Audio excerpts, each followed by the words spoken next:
नमस्कार, मैं अभिषेक कुमार आप सभी का स्वागत करता हूं फोकस स्टडी विद तभी में। तो आप सभी को मेरा जय गुरु। तो चलिए आज मैं आपके साथ इस वीडियो में दो सवाल डिस्कशन करने वाला हूं और ये दोनों के दोनों सवाल हमने अपने जेएसएससी सीजीएल के फुल लेंथ टेस्ट में डाल रखा है। और ये सवाल वो सवाल है, मैं अभी बोलता हूं, आप सवालों को देखिएगा 99% स्टूडेंट इन सवालों को गलत करेंगे या फिर उनसे बनेंगे नहीं। इसका मतलब ये नहीं कि बहुत टफ क्वेश्चन मैंने डाल दिया या फिर वो टॉपिक का क्वेश्चन डाल दिया जिसको लोग इग्नोर कर देते हैं। एकदम ट्रेंडिंग टॉपिक रखा जिसको सारे टीचर भी पढ़ाते हैं और आप सभी लोग पढ़ते हैं, और लूसेंट जो आपका फेवरेट बुक है उनको भी आप इस टॉपिक को कवर कर रहे होते हैं। तो मैं आपको उस सवाल को बताऊं, लेकिन चीज़ों को समझिए कि क्यों सब कुछ आते हुए भी हम एग्जामिनेशन हॉल में सवालों को सही तरीके से अटेम्प्ट नहीं कर पाते हैं या फिर जितना अटेम्प्ट करना होता है वहां तक हम पहुंच नहीं पाते। मैं आऊँगा उन सवालों पर भी, और मैं जिस प्रकार से आपको बताया और मैंने जो अपने टेस्ट सीरीज को जो लॉन्च किया है भाई, देखिए आपको मैं बताता हूँ कि जो आप ये टेस्ट सीरीज अटेम्प्ट कर रहे हैं, बहुत स्टूडेंट अटेम्प्ट कर रहे हैं, तो एक माइंडसेट मैंने हमेशा कहा, जब मैं आया वीडियो पे तब भी कहा, और ये माइंडसेट आप अभी बना करके ही रहिएगा। मैं आता हूँ उस पर। पहले तो मैं आपको बताऊँ कि देखिए जेएसएससी सीजीएल की जो फुल लेंथ टेस्ट है, आप में से जितने स्टूडेंट इनरोलमेंट लेना चाहते हैं भाई, ठीक है ना, आप एक बार आइए, सवालों को अटेम्प्ट करिए। हमारा एप्लीकेशन फोकस स्टडी विद तभी है। इस एप्लीकेशन में कंप्लीट जेएसएससी की फुल लेंथ टेस्ट, जिसमें 20 टेस्ट फुल लेंथ होगी और 5 आपका जीके सेट फ्री अवेलेबल होगा, ठीक है। लेकिन अब यहाँ इसकी जो फी मात्र 200 रुपीज़ रखी गई है, लेकिन ऐसी नेगेटिविटी माइंड में नहीं आनी चाहिए कि इतने कम फी में 20 फुल लेंथ टेस्ट प्रोवाइड किया जाना। आप आकर के जब अटेम्प्ट कर रहे होंगे, हमने टेलीग्राम में आपका रिव्यू भी शेयर किया है, कंटेंट किस तरह से हमने तैयार किया वो भी शेयर किया, तो टेलीग्राम ग्रुप ज्वाइन करिए, चीज़ों को पता कर पाएंगे आप। अब यहाँ अगर मैं 40 सेट या 50 सेट लिख दूँ तो भाई पॉसिबल नहीं है। समझिए, मैं अगर टीम को रख करके भी टाइप करवा दूँ ये भी पॉसिबल नहीं है, क्योंकि जो टाइप करने वाला बंदा है ना भाई, उनको साइंस की नॉलेज कहाँ है। और मैं 50 टेस्ट सीरीज को अगर मैं तैयार करूँ तो मुझे टाइम चाहिए। मैंने इतने क्लासेस ले रखी है साइंस की, अब वो टाइप करने वाले बंदे को क्या ही पता। हाँ, ये कर सकता हूँ कि फिर मैं उनको बोल दूंगा कॉपी पेस्ट, तो वो चीज़ यहाँ नहीं मिलेगी। सबसे खासियत इसकी एक्सप्लेनेशन मिलेगी। अब इसके बाद आपको जो हमने बताया है, एक टारगेट दिया था कि इस टेस्ट को अटेम्प्ट करने की अगस्त महीने में आपको 8 टेस्ट देने हैं। इस अगस्त महीने में केवल आपको 8 टेस्ट देने हैं। पर वीक आपको 2 टेस्ट देना है मेरे भाई, ठीक है ना। और इस एक वीक में, अगस्त के फर्स्ट वीक में आपके 2 टेस्ट हमने अपलोड कर दिए हैं। आज आप कल रात ही हमने अपलोड कर दिया था। और देखिए अगस्त के बाद सितंबर महीने में आपको 12 टेस्ट, पर वीक 3 टेस्ट हो जाएगा वहाँ आपको देना, और साथ के साथ 5 जीके सेट रहेंगे 150 के साथ आपकी एक्सप्लेनेशन क्वेश्चन। तो देखिए 20 क्वेश्चन आप मत देखिए, उस 20 क्वेश्चन में आपको जो एक्सप्लेनेशन है उसमें भी कई सारे सवाल आपके इंक्लूडेड किए गए हैं। और देखिए इस टेस्ट के माध्यम से आप वो चीज़ पता कर पा रहे होंगे ना कि जो मोस्ट इंपॉर्टेंट और ट्रेंडिंग अभी लेटेस्ट में जो सवाल बन रहे हैं, खास करके एसएससी को, देखिए खासकर एसएससी को ही ध्यान रख करके चीज़ें बनाई गई है इस टेस्ट को, ठीक है। और कुछ कंटेंट रेलवे के भी है। कंटेंट रेलवे की मतलब कि जो लेटेस्ट टॉपिक से रेलवे ने पूछा, अब इसके बाहर आपका सवाल जेएसएससी नहीं पूछ सकती है। अब ये पूछ नहीं सकती का मतलब ये नहीं होना है कि 20 टेस्ट के जो सवाल है वही लड़ जाएंगे, नहीं। हमेशा कहा आपको टॉपिक लड़वा दूंगा मैं।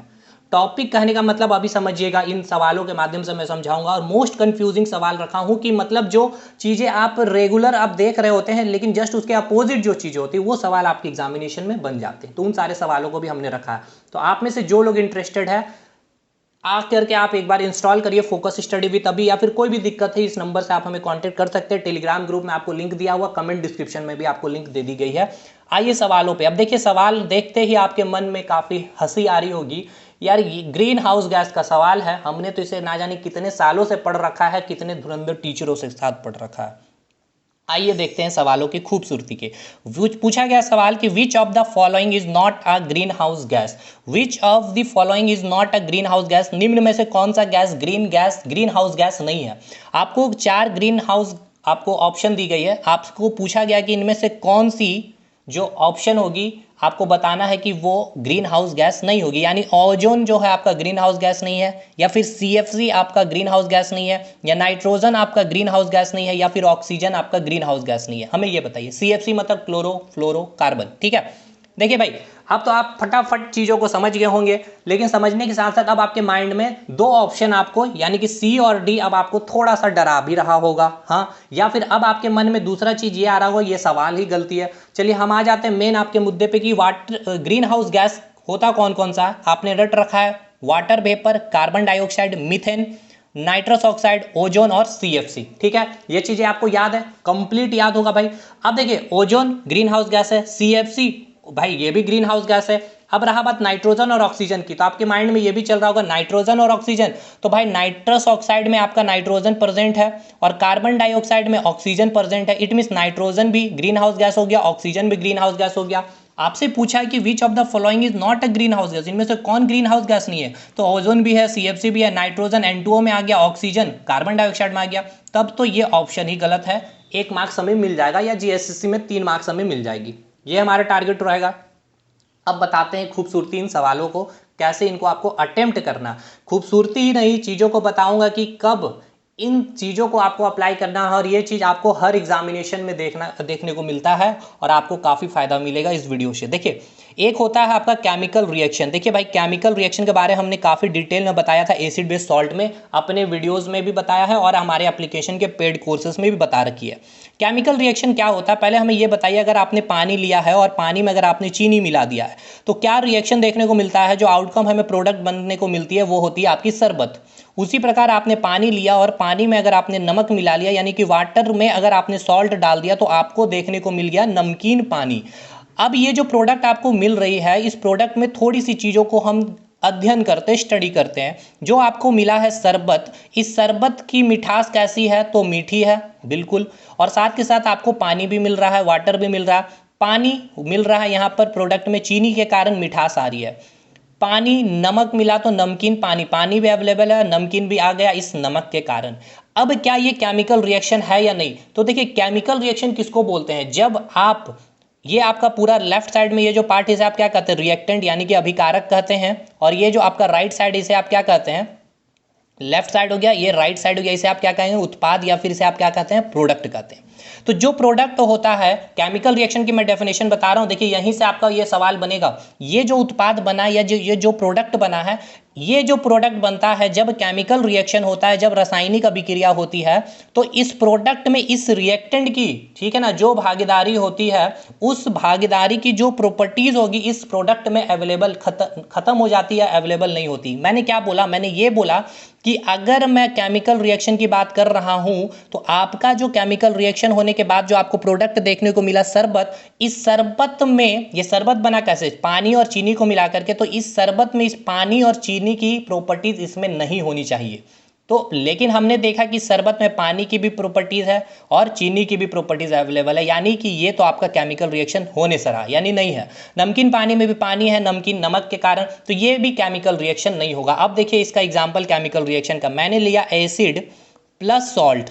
अब इस एसिड प्लस सॉल्ट का जब कॉम्बिनेशन हुआ तो हमें देखने को मिल गया सॉल्ट। देखिए एसिड की पूरी की प्रॉपर्टीज हमने बता रखी है, 6-7 प्रॉपर्टीज, सॉल्ट की पूरी प्रॉपर्टीज दो मैं बताऊं, दो OH माइनस, ठीक है, पीएच वैल्यू ग्रेटर देन 7, ये हो गया H plus ion, pH value आपकी क्या हो जाएगी, लेस देन 7।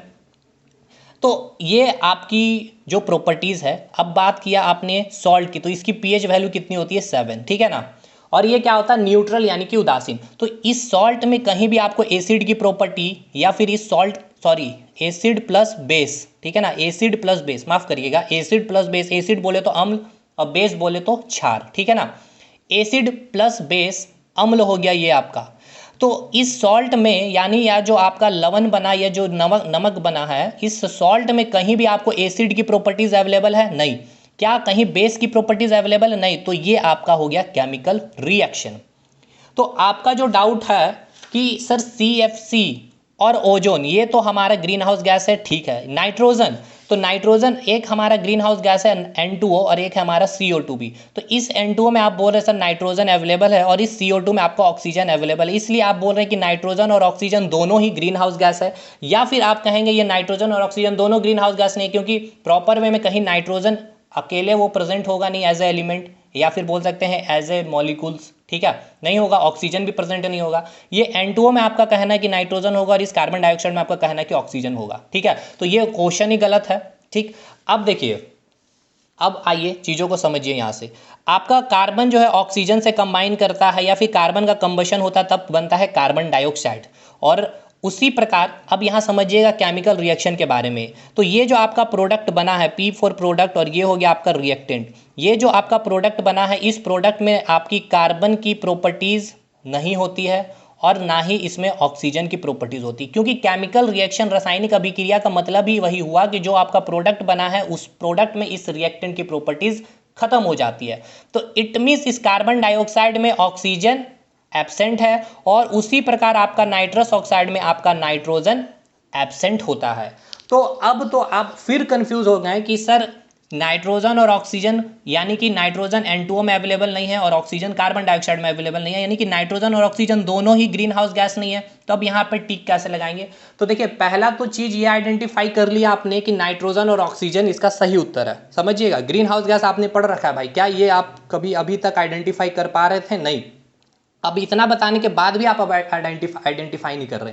तो जब इस तरह से आप सवालों में फंस जाएं एग्जामिनेशन में, और बहुत बार ऐसा होता है, रेलवे में भी ऐसा हुआ है, एसएससी में भी हुआ है, तो अब इन दो सही सवालों में आप किसे चुनेंगे? तो बेस्ट ऑप्शन इसमें से कौन होगा? आप नाइट्रोजन ऑक्सीजन में कैसे बेस्ट चूज करेंगे? तो जो ऑप्शन पहले हो आएगा वो आपका सही उत्तर होगा, यानी कि इस केस में आपका उत्तर हो जाएगा नाइट्रोजन। पहले है ना, सी के बाद डी आता है, तो पहले जो है वो हो गया नाइट्रोजन। तो समझ में आया इसका? अब आइए दूसरा सवाल। ये दूसरा सवाल हम आपको एक्सप्लेन करेंगे तो वीडियो लंबा होगा, देखते हैं क्वेश्चन क्या, पहले उस पर बात करते हैं। Which of the following gas absorb long wave, ठीक है ना।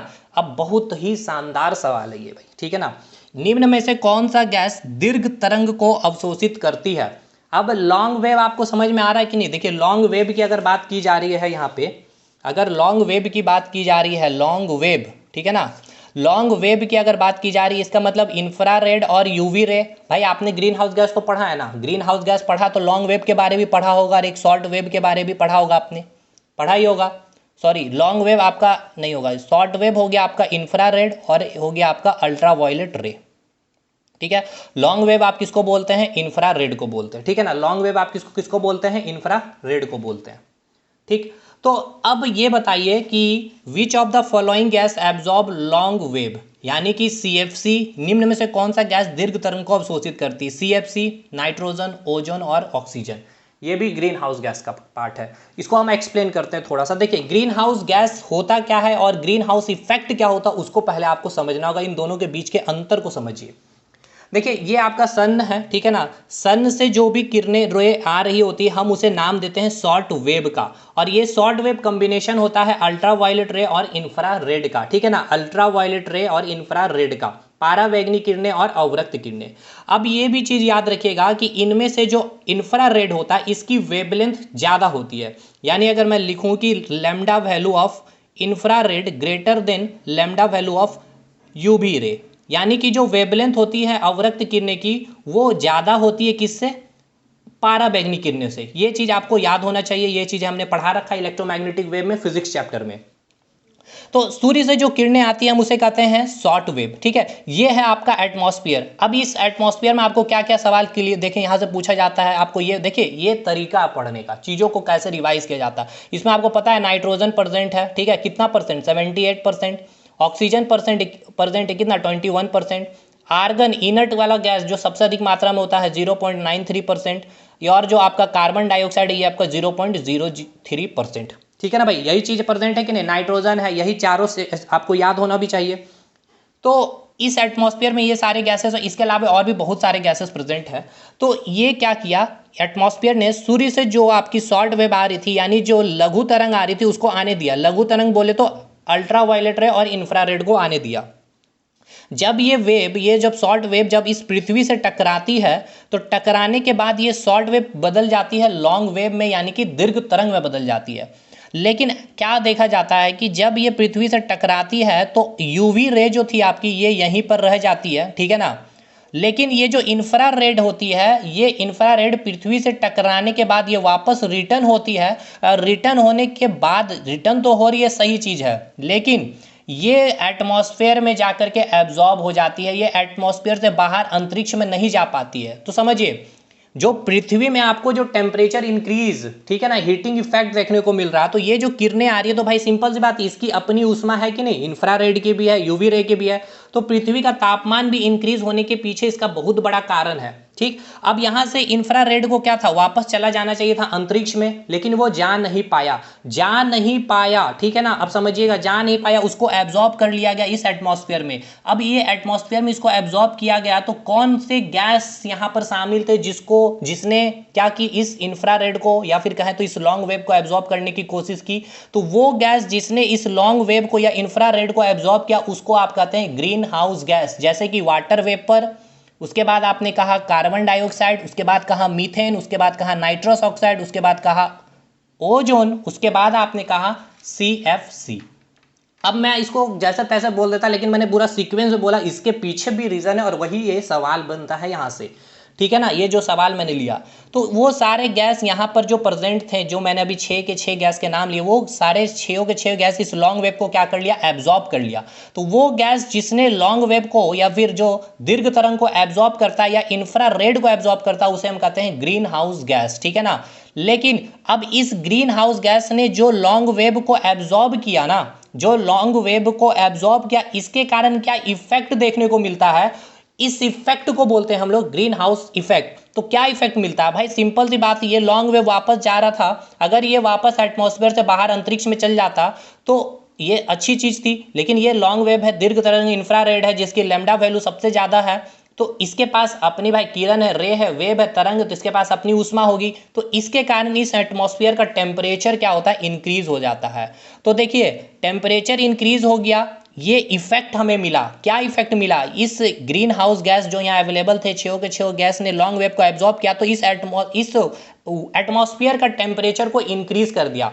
ये एटमॉस्फेयर का टेम्परेचर क्यों इंक्रीज हुआ, जो इस ग्रीन हाउस गैस ने इस लॉन्ग वेव को एब्जॉर्ब कर लिया, इस कारण। तो ये इफेक्ट देखने को मिली। तो ये जो इफेक्ट देखने को मिली, क्या इफेक्ट, इस अर्थ का जो एटमॉस्फेयर था उसका टेम्परेचर इंक्रीज हो गया। ये टेम्परेचर इंक्रीज होना, ये ग्रीन हाउस इफेक्ट हो गया, यानी कि ग्रीन हाउस प्रभाव हुआ। तो ग्रीन हाउस गैस कहने का मतलब क्या, कि सूर्य से जो रे आ रही थी, शॉर्ट वेव, पृथ्वी से टकराने के बाद वो लॉन्ग वेव में कन्वर्ट हो जाती है, लेकिन यूवी रे जो थी वो पृथ्वी पर यहीं पर रह जाती है, लेकिन वापस लॉन्ग वेव यानी कि इंफ्रारेड जब जा रही होती है तो एटमॉस्फेयर में उसको एब्जॉर्ब कर लिया जाता है गैसों के द्वारा। वो गैस जो एब्जॉर्ब करती है उसको हम कहते हैं ग्रीन हाउस गैस। और ये गैस ने जो लॉन्ग वेव को एब्जॉर्ब किया, इसके कारण यहां क्या हुआ, इसकी टेम्परेचर इंक्रीज हुई। टेम्परेचर क्यों इंक्रीज हुई, क्योंकि इंफ्रारेड के पास अपनी ऊष्मा होती है, जिसके कारण यहां का टेम्परेचर इंक्रीज होता है। ये इफेक्ट हुआ, ग्रीन हाउस गैस इफेक्ट हम इसे ही कहते हैं। क्लियर। अब आइए सवालों पे। तो सवाल पे अगर आपसे पूछा जाए कि यहाँ which of the following gas absorb long wave, तो हमें ये बताइए इस लॉन्ग वेव को किस गैस ने एब्जॉर्ब किया। तो ग्रीन हाउस गैस, वो सारे के साढ़े 6 गैस का नाम लीजिएगा, कौन कौन सा, water vapour, carbon dioxide, methane, nitrous oxide, उसके बाद आप बोलेंगे ओजोन, और उसके बाद बोलेंगे CFC।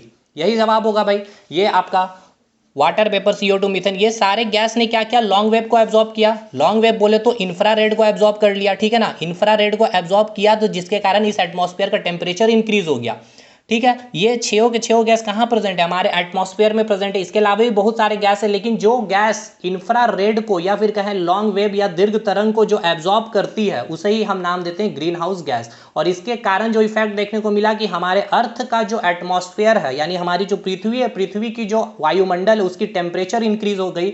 ये इफेक्ट देखने को मिला, तो ये हो गया ग्रीन हाउस इफेक्ट।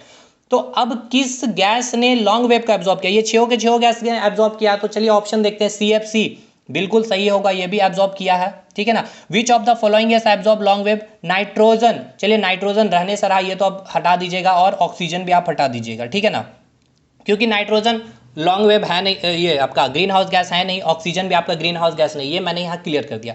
अब फंस रहा है यहाँ पर एक तो CFC में और एक ओजोन में, कि अब इन दोनों में, क्योंकि ये भी ग्रीन हाउस गैस है, ये भी ग्रीन हाउस गैस है, तो भाई इसका सही उत्तर क्या होगा। अब आप बोलिएगा सर आपने बताया कि सब जब ऐसे चीज़ों में फंसे तो पहला जो आएगा क्रम में आगे उसको टिक करके आ जाएंगे CFC को, यही आपका माइंड बोल रहा है भाई। लेकिन भाई ये तब फंसिएगा जब दोनों का दोनों एकदम सही उत्तर हो। यहाँ दोनों में दोनों सही उत्तर एग्जैक्ट नहीं है। हाँ, CFC भी और ओजोन भी ग्रीन हाउस गैस है, ये दोनों गैस लॉन्ग वेव को एब्जॉर्ब करता है, लेकिन जो मैंने बोल रहा था जब तब से कि एक सीक्वेंस में बोल रहा था, water vapour, CO2, methane, N2O, ozone, CFC, ये डिक्रीजिंग ऑर्डर में, मतलब एटमॉस्फेयर में जो गैस अवेलेबल होगा ना, वाटर वेपर की मात्रा ज़्यादा, उसके बाद कार्बन डाइऑक्साइड की मात्रा ज़्यादा, मीथेन की मात्रा ज़्यादा, N2O की मात्रा ज़्यादा, ओजोन की मात्रा ज़्यादा, उसके बाद CFC की मात्रा ज़्यादा। तो जिसकी ज़्यादा मात्रा होगी वो लॉन्ग वेव को उतना ज़्यादा एब्जॉर्ब करेगा। सबसे ज़्यादा वाटर वेपर एब्जॉर्ब करेगा, उसके बाद CO2 एब्जॉर्ब करेगा, उसके बाद मीथेन, नाइट्रस ऑक्साइड, उसके बाद ओजोन और CFC। तो आपके पास बच रहा था ये दो ऑप्शन। तो ओजोन और CFC में मात्रा किसकी ज़्यादा है? ओजोन की सबसे ज़्यादा है मात्रा, तो ये एब्जॉर्ब भी सबसे ज़्यादा करेगी। सबसे ज़्यादा एब्जॉर्ब कौन करेगी? CFC नहीं, सबसे ज़्यादा एब्जॉर्ब करेगी ओजोन। भैया ये सीक्वेंस याद रखना है, ओजोन ना सबसे ज़्यादा एब्जॉर्ब करेगी, उसके बाद CFC एब्जॉर्ब करेगी, क्योंकि CFC सबसे नीचे है और ये आपका डिक्रीजिंग ऑर्डर में है। ये डिक्रीजिंग ऑर्डर मतलब घटते क्रम में सबसे ज़्यादा वाटर वेपर और सबसे कम CFC है। अगर सबसे कम है तो कम एब्जॉर्ब करेगी, इससे ज़्यादा कौन करेगी? ओजोन। ओजोन से ज़्यादा नाइट्रस, उसके बाद मीथेन, उसके बाद CO2, वाटर वेपर, सबसे ज़्यादा लॉन्ग वेव। अगर ये चारों गैस दे दिया जाए, पूछा जाएगा कि कौन लॉन्ग वेव या फिर इंफ्रारेड को एब्जॉर्ब करेगी, तो वाटर वेपर टिक करेंगे। लेकिन यहाँ दो ऑप्शन आपको मिल रहा था, ओजोन और CFC में सबसे ज़्यादा ओजोन करेगा एब्जॉर्ब, तो इसका सही उत्तर हो जाएगा ओजोन।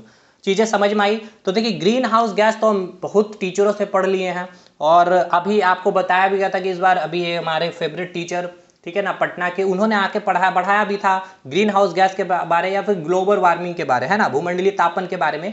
तो आप उनका भी वीडियो देखिएगा। और आज मैं आपको जो चीज़ें बताया, हालांकि मैं अभी भूमंडलीय तापन या कि ग्लोबल वार्मिंग के बारे चीज़ें नहीं बताई, क्योंकि अब उसको मैं बताऊंगा तो अभी कम से कम 10 मिनट का टाइम और लग जाएगा। क्यों? हमारा कार्बन डाइऑक्साइड इतना इंपॉर्टेंट है एटमॉस्फेयर में। हम सोच रहे होते हैं कि कार्बन डाइऑक्साइड की पूरी कमी कर दे और अगर ज़्यादा होगा तो वो तो हमारे लिए हानिकारक है, तो बिल्कुल नहीं। देखिए, ना तो कम भी होना सही है ना ही ज़्यादा। अगर ऐसा हो जाएगा तो भाई हमारे जो दिन रात का है ना, पूरा बैलेंस बिगड़ जाएगा, ठीक है।